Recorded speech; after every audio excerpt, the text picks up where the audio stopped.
নমস্কাৰ মই দুষ্মন্ত চুতীয়া আজি আপোনালোকলৈ এটা নতুন ভিডিঅ' লৈ আহিছোঁ মোৰ চেনেলৰ দ্বাৰা দুষ্মন্ত ব্লগ চেনেলৰ দ্বাৰা ভিডিঅ'টো ভাল লাগিলে লাইক কমেণ্ট ছাবস্ক্ৰাইব কৰিব আৰু বন্ধুবৰ্গৰ লগত শ্বেয়াৰ কৰিব ভিডিঅ'টো এনেধৰণৰ মই আজি পাৰ্টি এটা খাবলৈ আহিছিলোঁ যেনে দুষ্মন্ত ব্লগ চেনেল হয় নিজৰ যি ভিডিঅ'বিলাক দি থাকিব পৰা যায় আপোনালোকে ভিডিঅ'টো ভাল লাগিলে লাইক কমেণ্ট শ্বেয়াৰ কৰিব কিন্তু আপোনালোকৰ এটা বস্তু দেখুৱা আৰু এটা মই কৈ আহিছোঁ য'ত আমি পিকনিক খাওঁ পিকনিক খোৱা জেগাডোখৰ বহুত লেতেৰা অৱস্থা কৰি থৈ যায় কিন্তু সেইটো অৱস্থা কৰি থৈ নাযায় তেনে অনুৰোধ এটা থাকিল মোৰ ফালৰ পৰা কিন্তু মই দেখাম আপোনালোকৰ লখিমপুৰ ডিষ্ট্ৰিক্টৰ পিকনিকস্থলী যোনডোখৰ বহুত মানুহ আহে পিকনিক খাবলৈ সেই পিকনিক খোৱা জেগাডোখৰ আপোনালোকক দেখাম আজি নহ'লে ভিডিঅ'টো আৰম্ভ কৰোঁ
ধুনীয়া পৰিৱেশ আপোনালোকে দেখাইছোঁ চইলখনৰ কাষতে দীঘা নদী পাৰ আছে দেখাওঁ মই এখন মই ভিডিঅ'টো দেখাই আছোঁ এইডোখন দীঘা নদী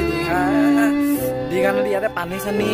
খাব পৰা যায় গাও ধুব পৰা যায় নিজৰ কথা ৰ'দ দিছে চকু ভালকৈ ধৰিব পৰা নাই আপোনালোকক দেখাই এইখনে দীঘা নদী ইয়াত গাও ধুব পৰা যায় ভাত পানী চব সকলো ব্যৱস্থা পানী থকাৰ কাৰণে মানুহ হয় দেওবাৰ দিনাটো বহুত প্ৰিয় আজি সোমবাৰ আজি সৰস্বতী পূজা মূৰ্তি উঠাব আহিছিলোঁ বাবে খানা হৈছিল তাতে পাৰ্টি কৰিব আহিছোঁ বহুত লেতেৰা পৰিৱেশ এইপিনে লেতেৰা কৰি থৈ যোৱা মানুহ লাগিলে দেখিছে না আপোনালোকে লেতেৰা এইখন পাহাৰীটো এইপিনে পাহাৰ লালপানী এইপিনে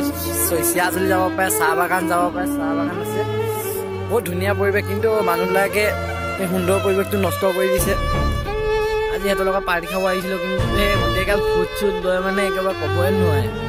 তেনেহ'লে আমি ভিডিঅ'টো শেষ কৰোঁ ইমান সময়ত ভিডিঅ'টো ভাল লাগিলে লাইক কমেণ্ট শ্বেয়াৰ ছাবস্ক্ৰাইব কৰক আৰু বন্ধুসকলক